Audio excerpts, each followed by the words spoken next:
Hey friends, I'm Jess Connolly. I'm an author, a coach, a Bible teacher, and a local church leader, and I love talking to real people who know what it means to have full lives, but also want to walk in abundance. This podcast is for you. It's not my podcast, it's ours. It's for people who crave lighthearted conversations and deeply spiritual truth. It's for people who are busy, tired, waiting, growing, dreaming, working, or praying about what's next. Wherever you're listening from, if it's quiet, mundane, or busy, I am praying for you, and I'm so glad you're here. Let's go. Just over 2 years ago, I was hanging out at a friend's house late one night. We were staying up way too late and chatting and catching up. And she told me about this book that was about to come out. And she had spent some time with the author. And as she told me about the book and telling me how the contents were changing her life, I knew immediately that I had to get my hands on this book and that the contents of this book were going to change my life. That book and that author is The 7 Primal Questions by Mike Foster.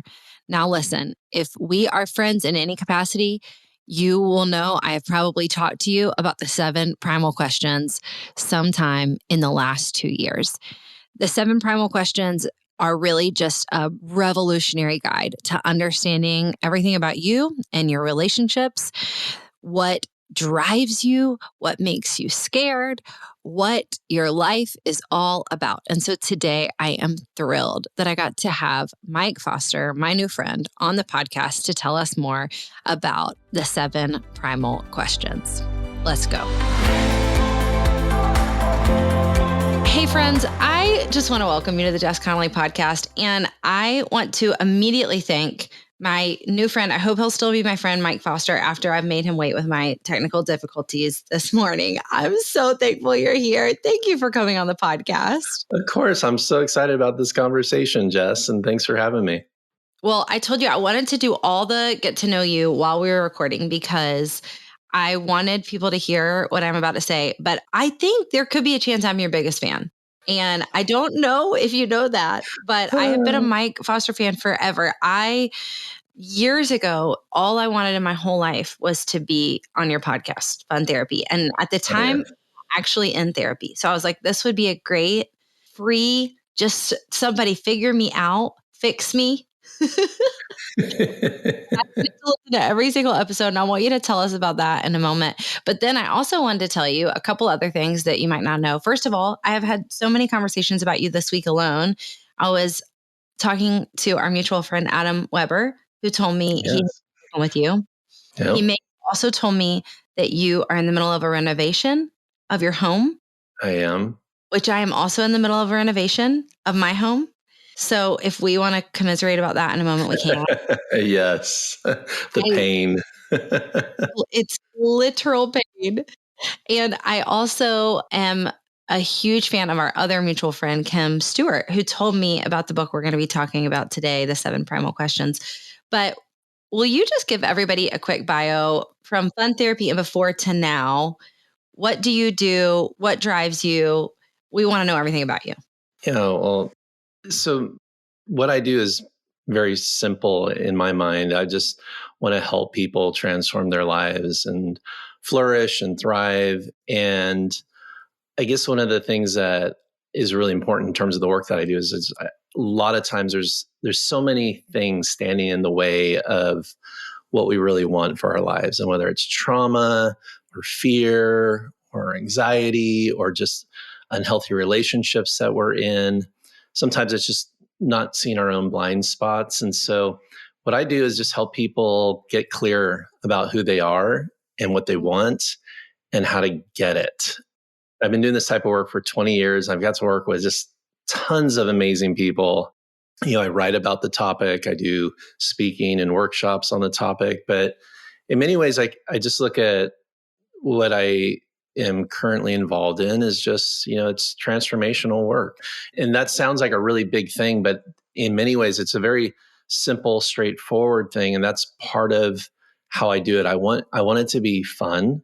I want it to be straightforward. I don't want complexity. And I want to accelerate growth. And Mm. sometimes the way we go about it is just way too complicated. So to me, it's like simplifying therapy, transforming transformation. It's just, there's maybe another way to do this that isn't so dang difficult. And so Wow. that's what I'm about every single day of my life. Ooh, so good. Well, we're so thankful for your work. I'm so personally thankful for your work. I meant to say this in when I was giving all the context for connections we have, but one time I actually saw you. I mean, I just had a straight fangirl stalker moment. I saw you at Hume Lake Camp, and I think you were with your family. And Yeah. I was already familiar with your work. I was already listening to your podcast. This is what I'm telling you how big of a fan I am. That this is so unlike me. I feel very bold. I don't really struggle with fear of people in particular, but I was such a fan of the podcast. I didn't even feel like I could walk up to you and say like, Oh "Hi, man, I'm Jess. Jess." I was there speaking at a conference, and I remember just looking at me like, I think that's Mike. I think he might be my Oh, therapist and he doesn't even know. But anyways, I'm super grateful for your work. And I want to dive right into the 7 primal questions because our mutual friend, Kim Stewart, I was actually staying at her house 2 years ago. Around this time, it was January 2023. And I was speaking at a church in the area and staying at her house. And we were up late one night talking. And she asked me if I had heard of your book that I believe had not even come out yet. It was about to come yeah, out. I think, yeah, it's probably coming out. And she said, "Have you heard about it?" And I was like, "I haven't heard about it." And her husband proceeded to tell me about the primal questions. And I think we had a 2 hour long conversation. And I remember saying something along the lines of, "I think this might actually change my life." As soon as she told me about the principles, I knew what my question was. And I wanted to talk to everyone about it. I want to just say right then and there, I did something that I would never advocate other people doing. I'm correcting, is that I continued to talk about the primal questions for a couple months before I got the book. And then once I actually took the quiz and got the book, I felt much more resourced in my capacity to know myself and to help other people with I this love that. incredible principle. But will you just tell us? I think my first question is like, how did you come up with these questions?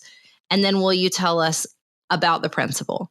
Yeah. So it actually flowed from work that I was doing with clients. So I spend my Monday through Friday as an executive coach, executive counselor, working with all kinds of kind of high performers, people wanting to make a dent in the universe, people who are just doing good things. And so it really flowed from the work. And again, my goal when I'm working with clients is let's get to the roots of this.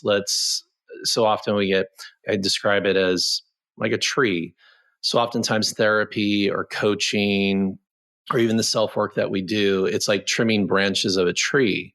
And we can keep trimming those branches with whatever those problems we see as the problem, and unfortunately that the branches grow back. And so whenever I'm working with somebody, it's always about getting to the root, because if you can impact the root, then you impact the tree and Mhm. impact the branches. And so I'm always trying to find sort of the most basic reason why we're doing something. And so the work came out of 5 years of research. From that point, just kind of studying this whole idea of a core need. And everything that I do is really around, it's like needs based therapy, it's needs based coaching. It's Mhm. seeing the need as the thing that drives everything. And so 5 years of research, 6,000 hours of one on one interviews, done about 100,000 assessments now, 22 group labs, all of it Wow. to really boil it down to this basic concept. And here's the basic concept: we get imprinted with a primal question in our early childhood. And that primal question represents a core need that you have. Basically, what happened is there's something in your early childhood experiences, something in your family's emotional ecosystem that was confusing to you, or that question that you had around that need went unmet, okay, Wow. or unanswered. And so what happens is, I'll give you an example. Let's say it's the primal question number 4: am I wanted?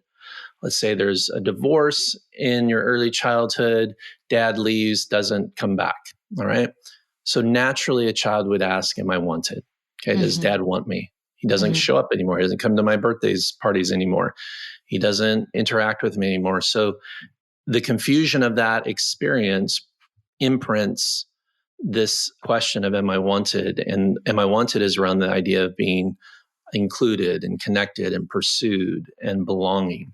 What happens is we then grow to be adults and we're carrying this primal question subconsciously within us, and we still continue to answer it or ask it over and over again to our spouses, to our friends, to our coworkers, to society at large.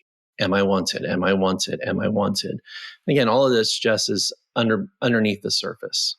But what happens is when we get a yes to that question, that need is met, that question is answered with a yes, we flourish, we thrive, we feel good about ourselves or our best selves. But unfortunately, when that question is answered with a no or a maybe, we go into what I talk about in the book as the scramble. And the scramble is all the unhealthy ways that we force the answer back to a yes. So let's say, again, question 4, am I wanted? I'm left out. I feel left out. I feel like I don't belong. I'm getting no's and maybes to that question of being wanted. So then I have figured out with my kid logic, the strategies that I used in my childhood, that if I was really nice to everybody, I could get a yes to the am I wanted question. Or if I was this incredible people pleaser, or if I never asked for anything, then people would want me. I'd get a yes to that question, am I wanted? And so what I always tell people is that there's nothing wrong with having a primal question. There's nothing wrong with that need. In fact, we actually need to stop judging the need. And what we need to be more aware of is the scramble. The problem is the scramble, the way that we self-abandon ourselves to get yeses to getting that need met, getting that question answered with a yes. And so that's the model, and its implications are huge. It's very simple, and I've tried to keep it that way, keep it as straightforward and simple as possible through the 7 questions and through this model. But we'll see it everywhere in our lives. This is the filter of how you see everything. The primal question is the lens that sits over everything in terms of how you see yourself, how you see God, how you see other people. And there's so many implications. And so not understanding that that primal question sits within us puts us at a massive disadvantage. But if we can give language to that need through the primal question, it gives us great power to transform our lives. Whew, okay. I'm sure anyone who's listening has 5 follow-up questions they want me to ask. I want to advocate for immediately go grab this book, go to the show notes, get the link, go get the book, because so many of the answers to your questions are going to be found. I want to ask an immediate follow-up question to something you just said that happens during the scramble. You use the phrase self-abandonment. Will you unpack that a little bit more? What self-abandonment looks like? What does that mean? I want to hear more. Yeah, really, when I'm working with my clients and speaking on this topic, there's really sort of 2 options that we have in terms of how we go about our lives.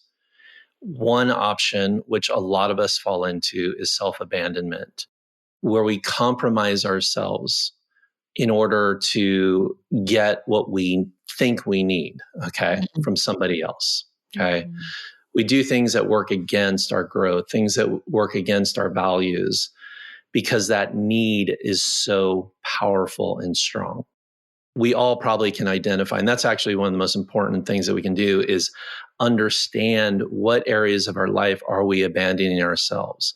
Where are we taking a shortcut to get that powerful need met, even though it ultimately is harming us? Now, the other option that we have, so we have self-abandonment as one option, but then the other option is what I call self-advocacy. And self-advocacy is really this place of empowerment to say, I know who I am, I know my values, I can meet my need, my own need. I don't have to sort of grovel and people please and become a workaholic or do all these sort of activities that often compromise who we are as people and really what we want: peace, joy, flourishing. So the new way of living is really self-advocacy. And maybe another, I talk about in the book, the whole idea of self-leadership. See, here's just the biggest probably problem that most of us are unaware of right now is that because of this primal question, because of this core need that got imprinted in our early childhood, we learn strategies in our early childhood to meet that need. Because that's how that need needs to be met. Okay. It's not like, oh, I'll just ignore it, push it down, shove it down. Then you're going to have a whole nother set of problems if you do that. That's where addiction comes. Okay. That's where escaping behaviors come, like, because the need will be dealt with. But the problem is we learned in our childhood how to meet those needs through kid logic, through kid strategies.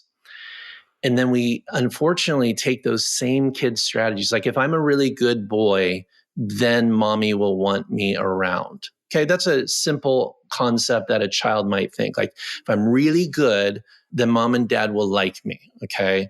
Or if I don't cause any problems, then mom and dad will want me around. So I'm getting that, am I wanted? Again, that's just primal question 4. There's 6 others answered. We use our kid logic strategies, unfortunately, to solve our adult problems.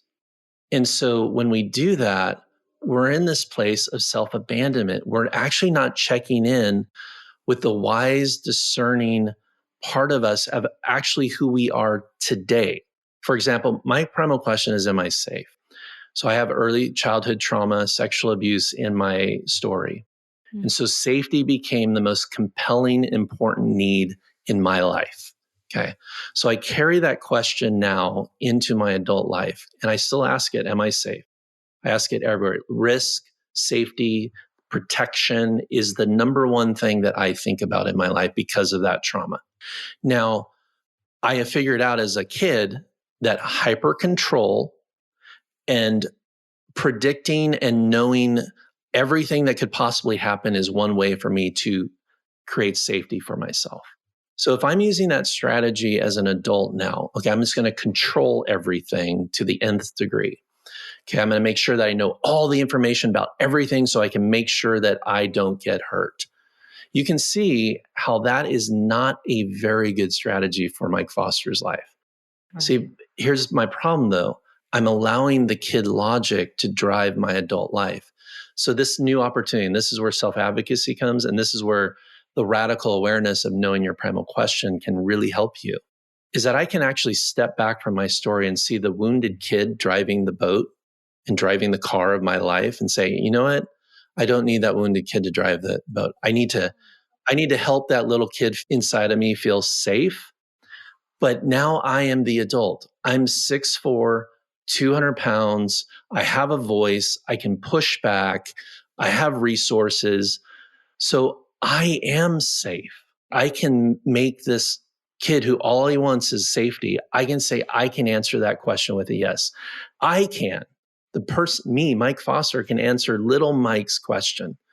And that's a whole new way of seeing how we live our lives.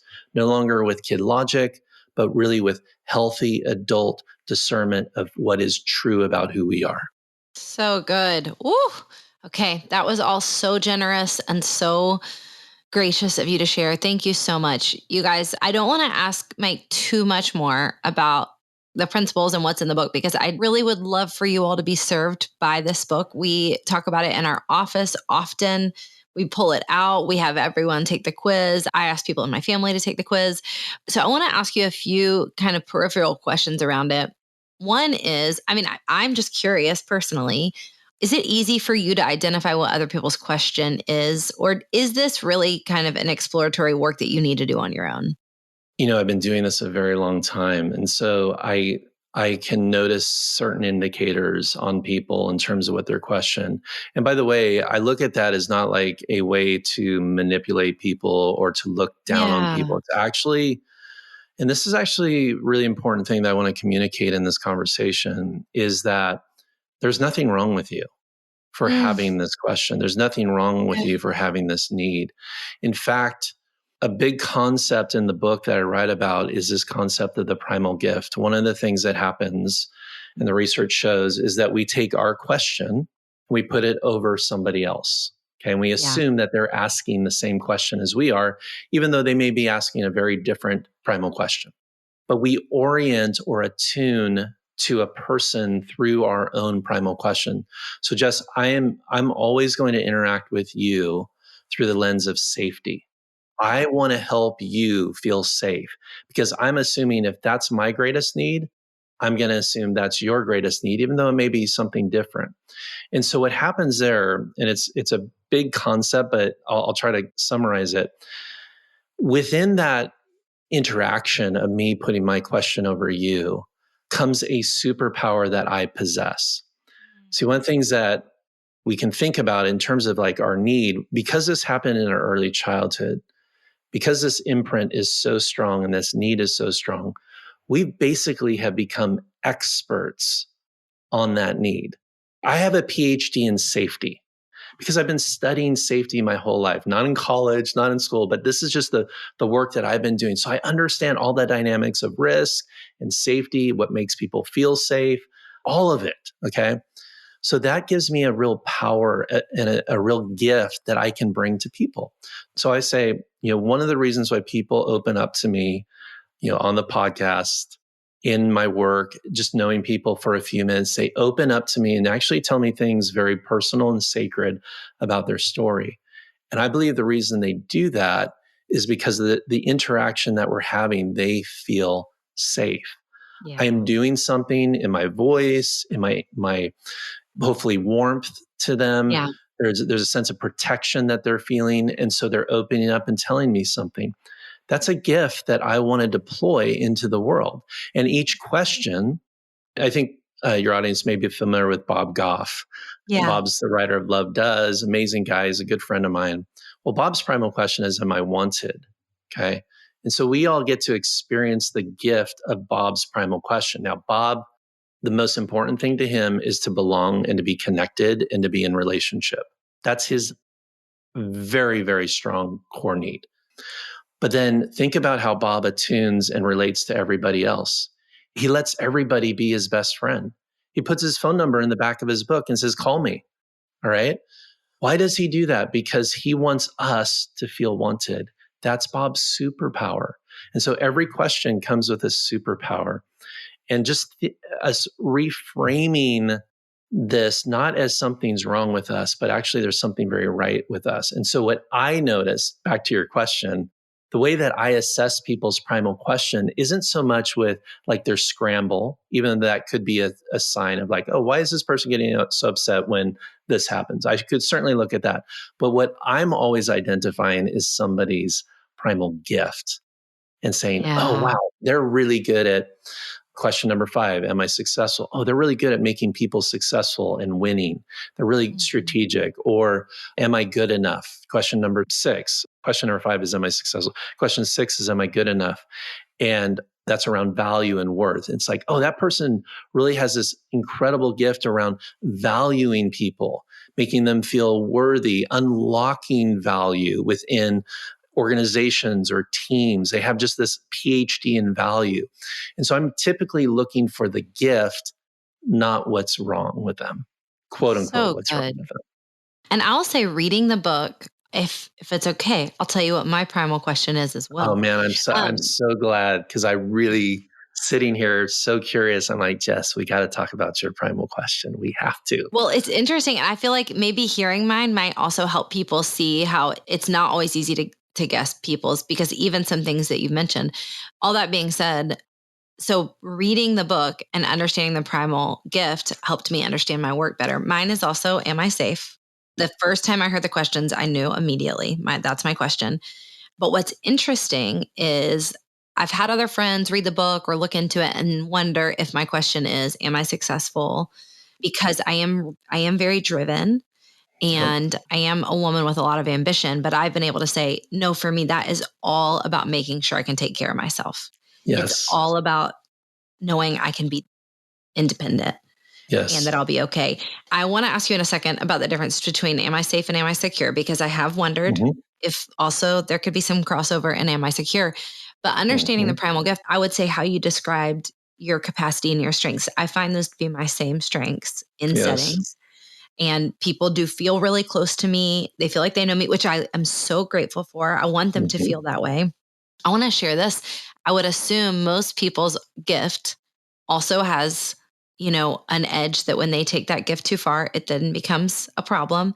And so I'll say, Absolutely. even understanding my question and then my gift helped me understand that when I use my gift too vehemently to help other people feel safe, then I enter a new realm of struggle where I am trying to help other people self regulate. Hmm. And I would notice that I would go into, once I started to learn about regulation and embodiment, I realized that a lot of times I would even try to use my body to help people regulate, to help them feel Yes. comfortable in a space. Uh-huh. Yes. So if they were bouncing their leg a lot, I would do whatever I needed to do, like light a candle, put a hand on them. And to some degree, that's loving and kind and serving Hmm. people.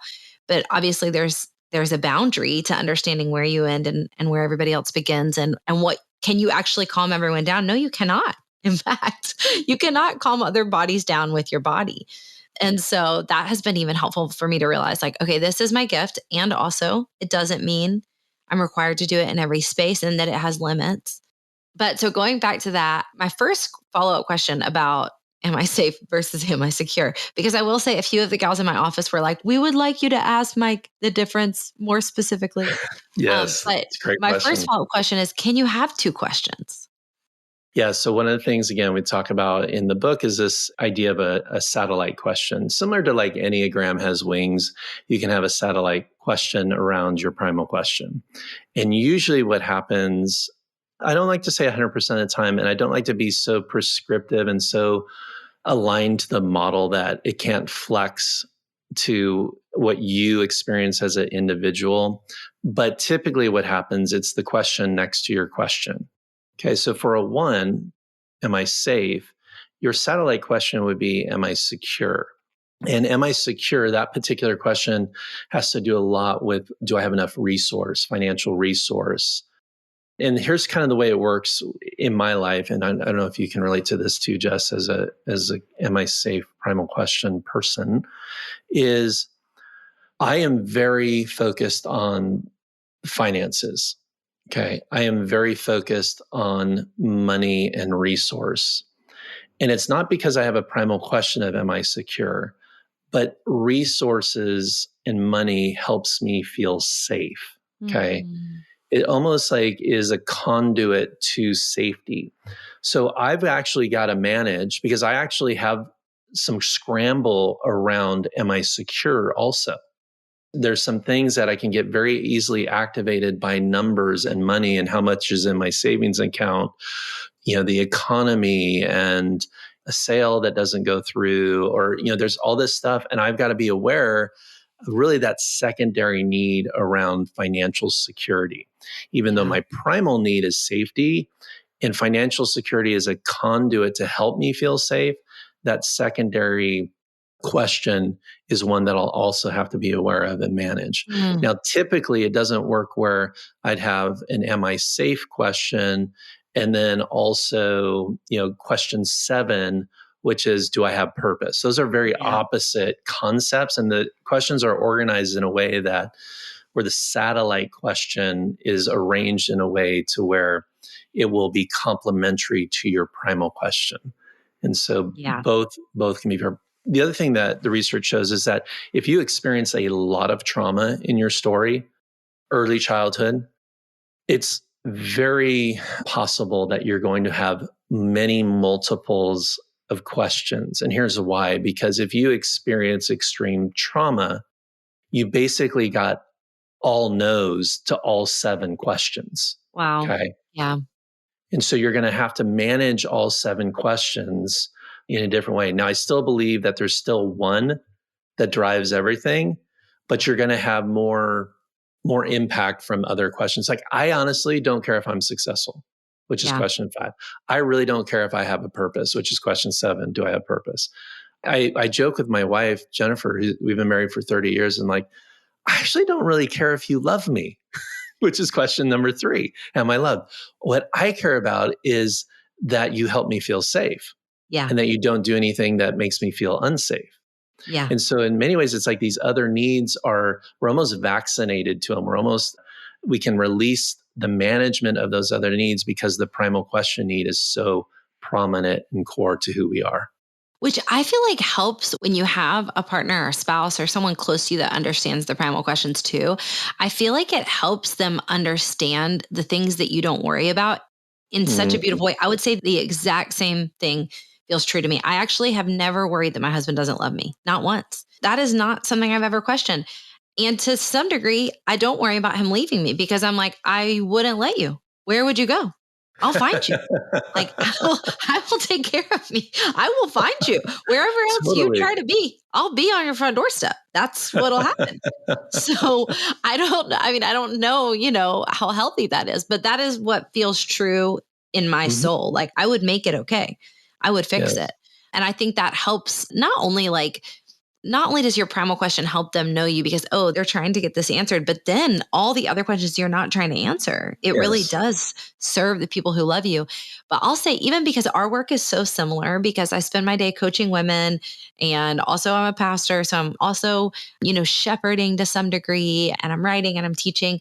The primal questions help me so much as a coach when I really started to Yes. understand them because what's interesting is we see so many women come to Go and Tell Gals, come to our coaching organization with all different types of primal questions. But I would say some top ones are, do I have purpose? And am I successful? I felt like so often the questions that women would ask me, I would look back at them blankly. Like, I don't even understand how you're worrying about this. It would be so interesting to me. And so now I can see it and have compassion for it and tell them to get your book. And that's a very helpful tool. But it's helped me love people so much better in that way. It's funny, I was laughing with my husband last night, telling him I was talking to you. And I believe his primal question is, do I have purpose? And it's so interesting being married to someone who is, obviously still asking that question at what I would perceive. We are just at the heights of where we've been. I don't know where we'll go next, but at the height of where we've been dream wise, like everything we wanted to do, we have done. We have 4 almost grown kids. We have planted a church that is now not a church plant. It's just a great, healthy church. We have businesses. And so it could be hard for me to look at him still asking, do I have purpose? Except for now I know like that is a really healthy thing for you to wrestle with. And also, I can't help you answer it. So it's just been such a helpful tool. My last question for you, Mike, is this. You talk a lot in the book about, learning to understand that essentially you're walking around with this sign written on your chest. How are some helpful ways, once we know our primal question, that we can communicate graciously and gently to the people in our lives if they are continually, pushing a button for us or ignoring a need that we have? Yeah. I think there's kind of two steps I'd say. Number one, and the sign around our neck is really just imagine it's our primal question written on that sign. And if somebody can answer a yes to that question, that's the way I would want to attune to any relationship. So just knowing your primal question is, am I safe?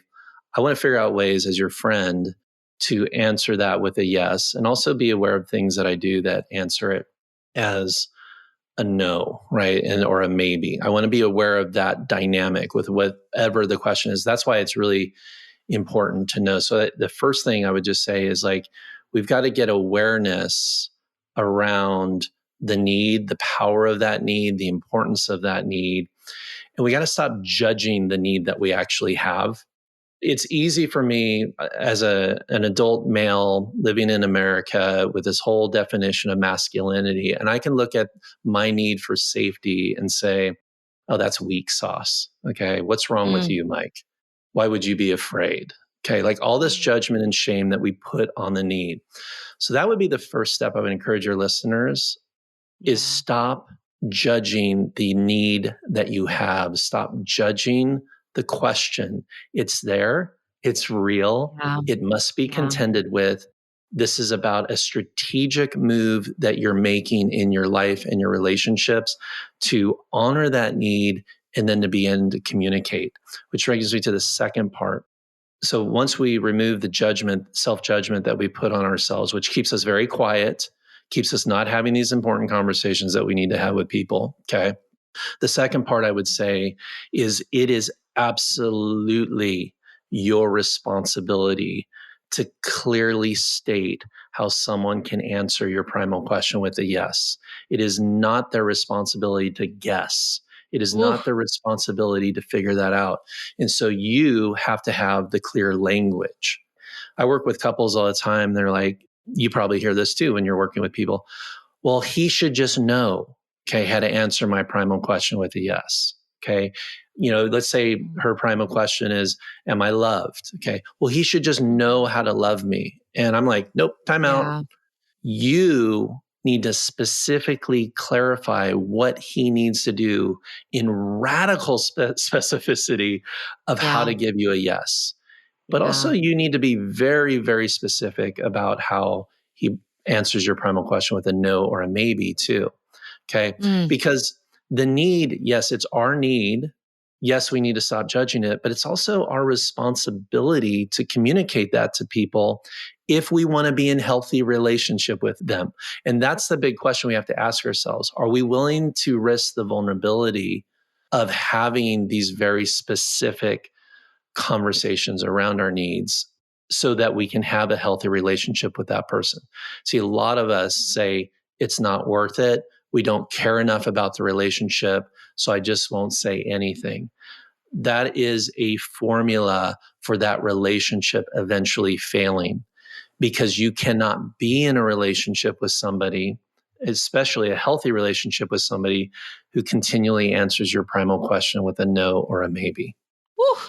That is so helpful. Wow. I'm so grateful. Listen, friends, I cannot advocate enough for you to follow Mike Foster online, but also to grab this book. We'll put all the links in the show notes. Mike, I'm so thankful for your work. I'm so thankful for this book. I'm so thankful for the next book and the next book after that, because I know you have been serving people for so long, and I know there's only a lot of fruit ahead. So thank you so much for your generosity to be on the podcast today.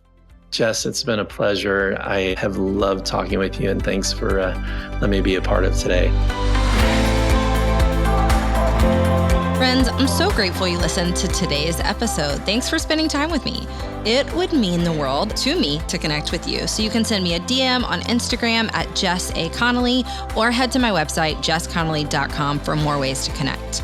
If you have a minute to subscribe and leave a review of the podcast wherever you listen, it would massively help us reach more people with the good news that they can live fully awake. Let's go.